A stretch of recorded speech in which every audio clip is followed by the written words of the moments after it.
Welcome to Becoming Virtuosa, the podcast with Dr. Susan Crockett. You are listening to episode number 19, Life After Hard Choices, an interview with fellow certified life coach Amanda Kingsley. This episode is dedicated to all young women who struggle with hard choices.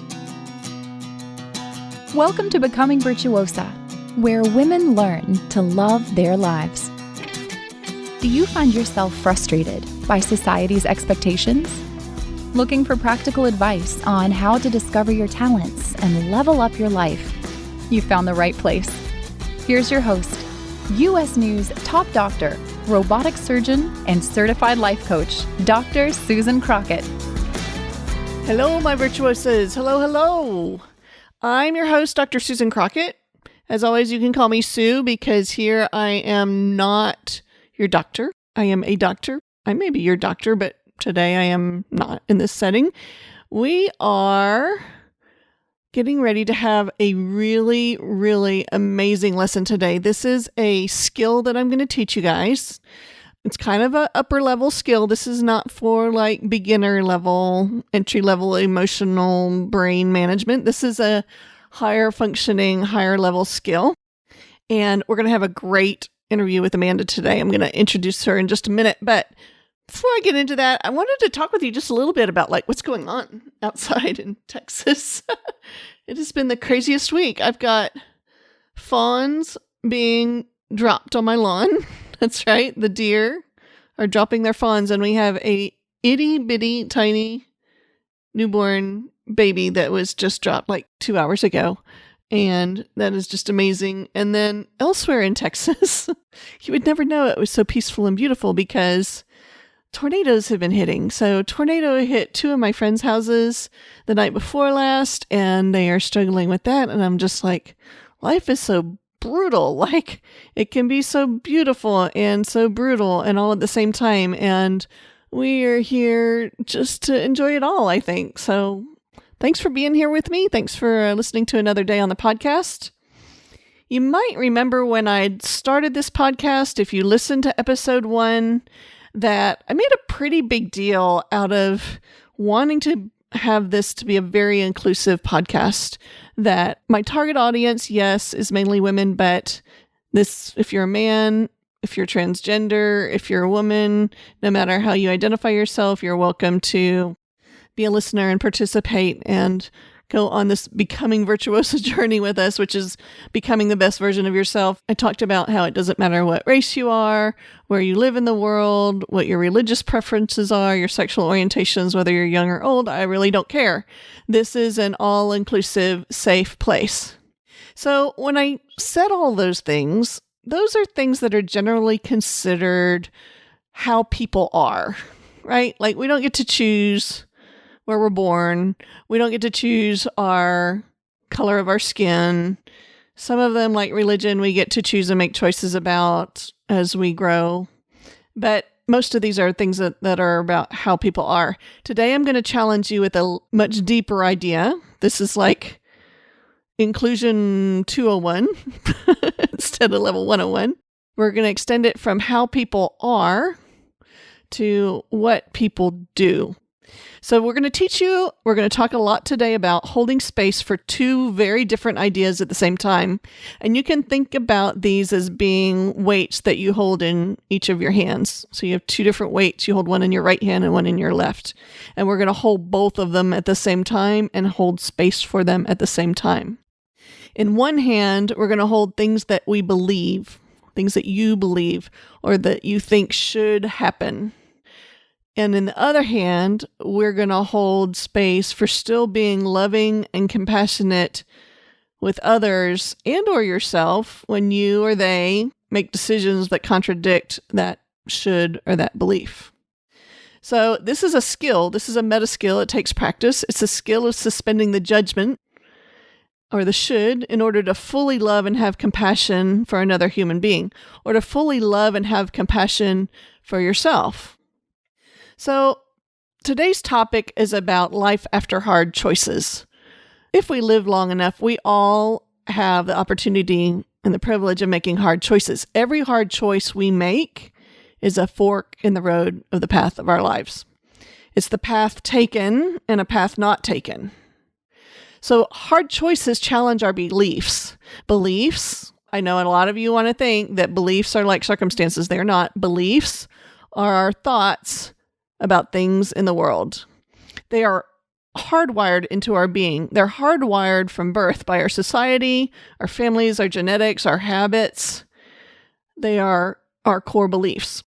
When somebody makes a choice to choose something different than society or their family or their church, or to go against what they say, it creates dissonance or conflict when our beliefs are challenged. And so even saying that something is a hard choice, that to qualify it as hard or difficult, really is a judgment in and of itself. Well, maybe I should call it is making choices that challenge our beliefs or those beliefs of those around us. So how do we do this? I've found in my life, when I've had to make hard choices, that knowing what that deep, small God voice is saying in my heart, knowing what that alignment with God is, and making the decision based on that, and God speaking into me, and me listening and tuning into God in me, and then moving forward in that direction has become one of the most important skills that I've ever learned. It's having my own back. Making hard choices is about being aligned with your higher self, your virtuosa self. Hard choices mean having your own back. So let me just give you an example of this. In medicine, in the practice of medicine, I practice loving every single patient. So when I was a younger doctor, I found a lot more challenges in my brain about shoulds and how, judgments about how patients should be. I even tried more to convince them that they should be different than I do now. The idea is that in a clinic, when I'm seeing patients, there are 4 closed doors with patients behind them, and I don't get to choose who's behind the doors. It could be anybody. It frequently is. It frequently is people who have very different beliefs than myself, or have done things that I wouldn't do, or are, just being human in ways that aren't the same way I would think. But my job as a physician, or my heart as a physician, is to suspend the judgment. So again, think about those 2 hands held up front. So here's what I personally believe or think, and then the other one is holding compassion and love for the person. So when I'm practicing medicine, I practice this all the time. I love the person no matter what. No matter what they tell me, no matter what my personal should is about them, my job is to meet them where they are and to take them to a higher level of health, whether that be surgically or through coaching. I sneak that in sometimes, or just managing their medications or whatever that may be. So I've practiced that meta skill of being able to hold the space for the 2 ideas a whole lot. When I do surgery, I remember the first time I held a scalpel and cut on somebody in order to fix them. I had to hold the belief in my one hand that I was causing them pain because I was cutting them, and hold the other belief that out of love and compassion, I was doing it to heal them. And now as a surgeon, I don't even think about it all these years later, but there is a suspension of that ordinary belief that allows me to do the healing work with love and compassion that I do in the operating room. I'm going to challenge you guys to think about times when you may have had situations like this in your own life, and you may not have thought about it in quite this way, but I've been through divorce. I went through an ugly divorce, and I was somebody who we didn't believe in divorce. We got married and that was it for life, and the D word didn't exist. And yet here I am divorced. And it took me a long time to reconcile that, the difference in do I believe in it as a good thing, and then loving myself that actually had that happen. I think lots of times all kinds of decisions require us to learn this skill or to do that, whether it's quitting a job or taking a job or moving or changing your family or going against the norm in the population. Maybe it's choosing gay marriage. Maybe it's choosing to stand up for those who are weaker than you. I know lots of people who don't believe in being unfit, but they are overweight from overeating. If this is you, can you have compassion for yourself? Can you both hold your belief and your compassion for your body? Lots of people don't believe in having debt, but they have a monthly car or house payment. Some would call this hypocrisy. No, I believe it is called being human. It is working it out. It is figuring out this bit called life with raw honesty and transparency. So it is being able to hold space for both what we ideally want or believe, our thoughts about life, and having compassion and love for ourselves and others in spite of them not meeting that should standard. So what I've noticed in life is that many people don't move forward after making their hard choice. They get stuck. So they get stuck at that fork in the road and worry about what could have been or should have been. Did they make the right decision? So they've gone through all of the hard work to listen to their soul, to make a hard decision, to create a life that they want to have, and then they end up not being able to enjoy it because they are not moving forward in that hard decision and enjoying their lives. This is exactly where my guest today, Amanda Kingsley, works. So today we are going to talk about this concept as it is exemplified by a very polarizing topic, abortion. It is an important discussion to have, and I haven't heard anybody have a discussion like we're having today. I'd love to know if you've had it, if you've heard somebody else discussing it like this. This is an important discussion because I'm going to talk with you in terms of looking at this issue with the meta skill of holding your beliefs in one hand and love and compassion for the person, no matter what their beliefs are, even if they seem to be different than you. And we may find that we're not so different in all of this in the end. And we're going to use this topic to learn the skill of holding space for compassion for others, no matter what their beliefs are, no matter what the shoulds are. To do this, we're not suspending your beliefs. I'm not challenging your beliefs, whatever they are. This is not a debate that is black and white about wrong or right. It's not about choice or life.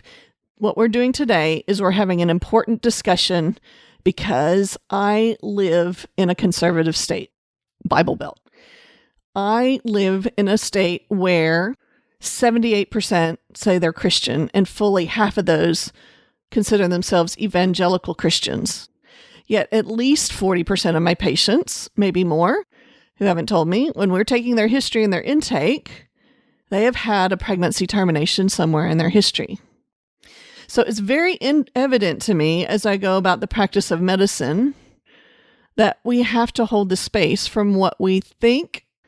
These patients, a lot of them who identify as conservative Christians, they would say that they are pro-life. They may even vote politically pro-life. And we have to hold space with the compassion for them and for ourselves as humanity because of what they've been through in termination and making that hard decision. So this is exactly what Amanda does. Amanda, by educational background, is fully immersed in motherhood. She is a doula. She's gone to midwifery school. She is a mother herself. And in her coaching practice, she focuses on getting unstuck. She is dedicating her work to love women and to help them love their lives after making the hard choice of abortion. She's a post-abortive counselor. All right. Hey, Amanda, how you doing? I'm so good. It is gorgeous here today. Is it? Where are you from? I'm in Massachusetts, and the weather has just been absolutely dreamy, which we're recording now in sort of pandemic world. So Right. dreamy weather is everything. We appreciate it so much more, don't we? Right? I know. Well, I'm in Texas and it is hot and muggy today. We're supposed to get rain. So yeah, I'll live through you for today kind of vicariously. Good. I am so glad for you to come and talk with us today. I wanted to start just with your kind of your story. Like, we all have our coaching stories about how we came to life coaching. And I think this interview is super important to me as an OBGYN and as a life coach, and getting to interview somebody like you who has that background in women's health and coaching is super cool. So tell me about how you came to this. Yeah, I'll give you a super short version of my coaching story. I work mostly with women. I work mostly in reproductive health now in coaching. And I studied women's studies in college. That was my undergrad work. I went to midwifery school thinking that that was the direction I wanted to go. Decided to have my own family, which brought me off course from that sort of world for a little while. Yep. And then I stepped back in as a doula. Wow. I attended like 3 to 5 births a month. It was like, Yeah. I tell people all the time that pregnancy and birth like run in my blood. They're just there. Like you can't like you can't make them go away. You can't separate them. It's just always been a part of who I am. Like as a kid, there was always another kid on my hip. So it's just always been my world. So I was doing doula work, decided that there was supposed to be one more baby in our family. Mhm. And when he came, doula work became really challenging for many, many reasons, Yeah. but particularly because it's on-call work. I was managing on-call work with 2 kids, 2 small kids, but with 3, it was just too much. So that led me into like, well, what can I do from home? Which in a very amazing but brief stint led me through network marketing. I was selling medicinal mushroom supplements, and it was such a game-changing piece of my life. But what I loved most was coaching. What I loved most was leadership and helping people transform into who they wanted to be. Isn't that just the best? That is the Yeah, coolest privilege of doing this coaching thing. Well, and as you know, the podcast, the Becoming Virtuosa podcast is all about exactly that, like helping women transform into the best versions of themselves, right? yeah, Yeah. absolutely. So often we leave out this part about reproductive. We're kind of afraid to talk about it because it's so polarizing. But I think this conversation is super important in the context of how we think about ourselves as women, regardless of where we are in the reproductive world or our rights or politically at all. Just have the conversation about us as women and our bodies and reproduction. It is a core part of who we are. Yeah, yeah. So I've always just felt so connected to being a mom and again to pregnancy and birth and like everything about that, like the reproductive world just like lit me up. Yep. And in it, I always thought I support women for any choices they need to make, any reason they need to make them. Yep. But I could never choose to terminate a pregnancy. Right. And then I was faced with a really hard decision myself. Wow. So you ended up in the middle of this yourself. Yeah. So as a woman, as an individual, I just couldn't, it was just something I didn't really pay attention to reproductive justice conversations too much. I didn't really pick sides, but I knew that I loved mothering so much. It was so much a piece of who I am. And I loved babies and I loved pregnant bellies and I loved birth. I couldn't fathom how I could choose someday to terminate a pregnancy. So I always thought, well, this is our only unplanned pregnancy. I've been with my husband for 20 years or more at this point. Yeah. So it was one unplanned pregnancy. I had an IUD in place. It fell out without me knowing, which ignited all kinds of layers of shame and embarrassment that I couldn't notice that, right? Like I'm so in tune with my body. How could I not know that happened? Wow. Wow. But it did. And at that point in my life, I had 3 kids. I was stepping into this version of myself who I loved. At that point, I was still in network marketing, but what I loved most about it was the coaching. And so I was teetering on the edge of like, am I going to go into coaching? Is that my next move? I just was really becoming me. I had identified, I was a stay-at-home mom other than the doula work. Like I gave everything I had to my family. Yeah. And with 3 kids, I was like, I'm ready. I'm ready to shift gears and give them what they need, but also give me what I need. Well, wait, I want to pause right there because what you just said, like we glossed over it kind of quickly, and I want to come back to that. Yeah. So one recurrent theme that I see in society is about women giving everything to everybody else and not giving to themselves, like not loving themselves or not taking care of themselves or not being authentic to themselves. I mean, that is a very key underlying theme of this podcast is teaching women to listen to that still small voice inside of them, that God or whoever they identify as the higher being or the universe, that they learn to align with that and honor themselves and their truth. And so I think this point that you're making about where you are in your story and where you came to all of this is not something that we want to gloss over. This is not a decision that you came to haphazardly or out of disregard. It sounds like a decision you made coming from a very different place of love and knowing yourself and having your own back. Is that right? It was the hardest thing I have ever done by far. I can imagine. I said many times that like the decision I made, which was to terminate that pregnancy, came from love.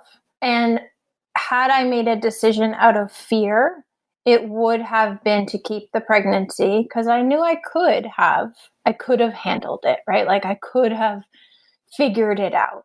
Right. But it would have come from a place of fear.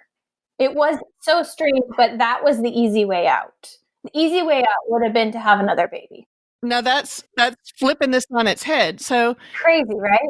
It is, because most of the time we think that the decision to terminate is coming out of fear. And so I really want to pause here for a second. Talk to me a little bit more about what you mean when you made this decision out of love. I really want our listeners to get this and to hear it and consider it and put themselves in your heart and your position here.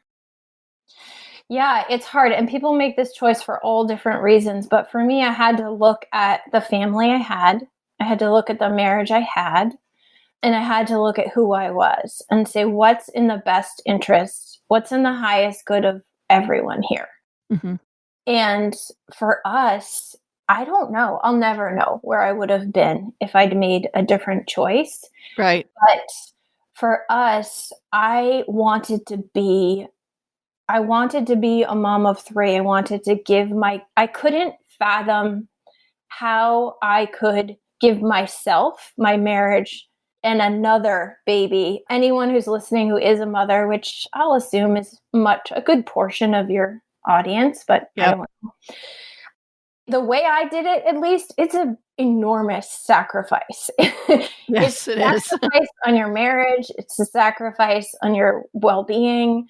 It's amazing. It's the best thing I've ever done. But it's to go back to that at a place in my life where I was just everything in me said no. Everything. Yeah. Everything said no, which was so confusing because I was like, how can I not want to do the thing that's so important to me? Right. I mean, if I close my eyes and think about where I would be if I'd made a different choice, it's not good. It's not good. I think it would have been so hard on my marriage. It would have been so hard on my kids. Yeah. My kids are a pretty wide age gap. So right now I have a 15, 13, and 6-year-old. Yep. And all by choice. The gap was intentional.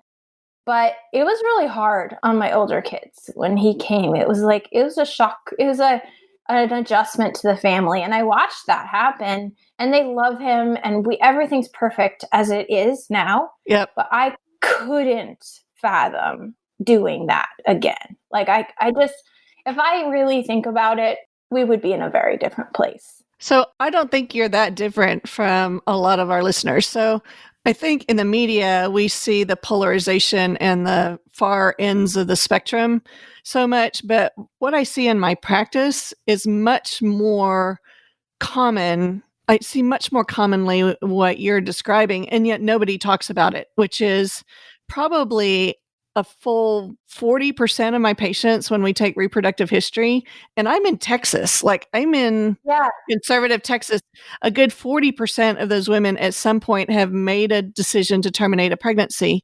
And when this opportunity came to do this interview with you, I was like, oh, as you know, we kind of talked through it. It's a big one. This is a big one, right? Just because it's so polarizing. But the whole point of doing this conversation is because I want our listeners to hear from somebody like you, and particularly somebody like you who does the counseling and how you came through it on the other side, because you are just like most of them. Like I would say 80% of my listeners and patients who struggle with this are like you and I are. We're like, we don't see ourselves as aligned with either side because we can see both sides. 60% of women who choose termination are already mothers. They know that love. Right. They know what it means. And I think that we have the conversation on a broad scale instead of black and white way. And it's not a black and white thing. No. And we think if I'm going to talk about it, I have to pick a side. And if I talk to someone else about it, they have a side. And the truth is there's just so much gray. There's so much gray. Right. And so I just posted on Instagram yesterday about like after my termination, I knew it was the right thing, but I was a blubbering mess. I bet. There were so many tears. There was so much grief. There was so much sadness. But that doesn't mean I did the wrong thing. That was just the journey. It gave me this, right? It gave me the ability to help other women who have to make really hard choices about their reproductive health. My choice was not medical, although I did spend 3 months on bed rest with my last pregnancy. That was not the reason I chose this, but my choice was not medical. Some people have to make this choice for medical reasons. Mine was really lifestyle, which came with all kinds of different layers of shame and hardship. But there's so much middle ground, I think. So tell me about your practice and how you approach this with women, because you have a coaching practice where women who have gone through this are seeking your help. Tell me about how they come to you and how you approach this topic and help them. Yeah, I think it comes back to that conversation about the middle. And it's women who, a lot of women who come to me do align pretty strongly with reproductive freedom and choice, but then they find, wait a second, why am I so sad? Just like I did. Yeah. So that was me. I was like, oh, does the sadness mean I picked something wrong? Does me questioning what could have been mean I did something wrong? And we come back to this black or white, right or wrong. And so the work I do is to say, like, everything you're feeling is normal. Yeah. This is the human experience. Right. And when you made your choice, just like when I made my choice, there was a life that I had in mind. I made that for a reason. Yep. For my kids, for my marriage, for my future. And there was some reason you made your choice. It might be hard to remember back now because you've been through so much since then. Right.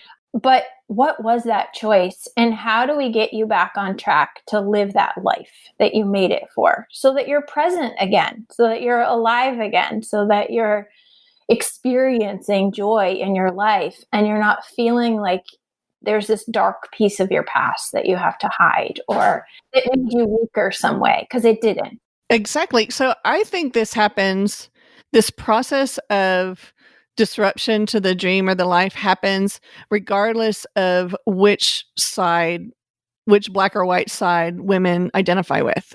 No, it's true. I know what you mean, though. We're dealing with different populations. We are, but there are some of each in both populations. But I think of course, more commonly in my setting and my practice and where I am, I see women who identify themselves as pro-life yet had to make this choice. And I don't see them as being any different than you. The difference is that because maybe of that identifier, they're even more scared. Yeah. Maybe it's even harder to talk about. They have even less people to find comfort in. And more shame. More shame. Yeah. Okay. So tell me a little bit about how you take them through this. You take them back to like why they made the decision and where they were then. Like some of these women you meet, it's pretty fresh, and some have been struggling for like years. Yeah, some women call me 3 weeks later, and some women had their procedures 5 years ago, 10 years ago. Many women who messaged me, it was 30 years ago, and they've never told anyone. Wow. I just got a message from someone yesterday who said, I was suicidal and your work changed my life. I Wow. mean, like, people are struggling and they don't know where to turn. They don't know who to talk to. So we just work on, like, what are you feeling? Yep. Allow that feeling, have your own back. The way you have your own back, the way you honor your choice is to keep coming back to the why. And then look for that joy in your life now. How can you start building that life? I do this work in honor of that experience that I had. I feel like that's the reason my IUD fell out, so that I could do this work, right? Well, that's a great way of looking at it, right? Is like, yeah, and I don't think that's the case for everyone who has an unplanned pregnancy, but there's something that they were supposed to do in the world, and making that choice has given them the path to do it. But then they were faced with so many feelings and so much social pressure that they just feel stuck. Most of the women I talk to feel stuck in some way. So what you're doing is helping them get unstuck, and it doesn't really matter where they fall in their political beliefs or the black and white thing. The fact is, when women go through this, we all suffer. Yeah. And you're helping with that. All right. Well, this has been an amazing interview with you, Amanda. If you could leave our listeners with like one nugget of truth or like one main thing that you want them to get from this interview, what would that be? Tell me. Yeah, it's just whether your choice was termination or not, and you've still listened this far, whatever choices you make in your past, have your own back. Just have your own back and keep moving forward. Yeah. We spend so much time like stuck in, was it right? Was it wrong? Do I regret it? It doesn't matter. None of that matters. It's like, Yep. Have your own back and take the next step forward and the next step forward and the next step forward. Because there's so much life to live beyond the choice that you made. Yep.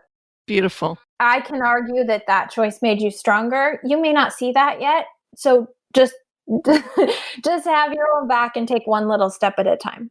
And have compassion and love for yourself and where you are. Yeah. Awesome. Thank you so much. You're welcome, Amanda. I admire you for opening the door to this conversation, because it can feel like a complicated one to have. Yeah, it can. Hey, can you just close by telling our listeners where they can find you if they want to do some work with you? Yeah, my website is Amanda Star, like STAR, Kingsley. It's actually my middle name. AmandaStarKingsley.com. There's a video right on my homepage, and then below that, anyone's welcome to access a free little mini book that I created for all women who have made these hard choices, just to give them some strength to keep choosing themselves. And awesome. That's so cool. We'll make sure that gets put in the post notes at the end of the podcast too, so that we have links for people. Awesome. Yeah, that's cool. Thank you so much. Thank you, Amanda. Have a great day. So what I've shown you today, I hope y'all really enjoyed this interview. This really was eye-opening for me and challenged me in this idea of holding space for two different ideas. I take care of all kinds of women. I take care of women who have had abortions and women who haven't. I take care of women who are pro-life and women who are pro-choice. And here's the thing, they are all women. We are all women. And I can guarantee you, no matter who you are or what you believe or what you've done or haven't done, I will meet you with the heart of a compassionate doctor when I step into that room. We need to start having each other's backs. This week, I want to challenge you to hold space for yourself by practicing suspending judgment about your shoulds. Doesn't mean you let go of your beliefs. It means you hold them in one hand and you contemplate love and compassion for those who have different beliefs in the other. Cultivate compassion for yourself and the women around you. And I challenge you to move forward in the decisions that you have made in your life, the hard choices you've made in your life, with joy. Move forward and live with joy in the life you have built from your knowing. What we're listening to and reading, this is kind of fun.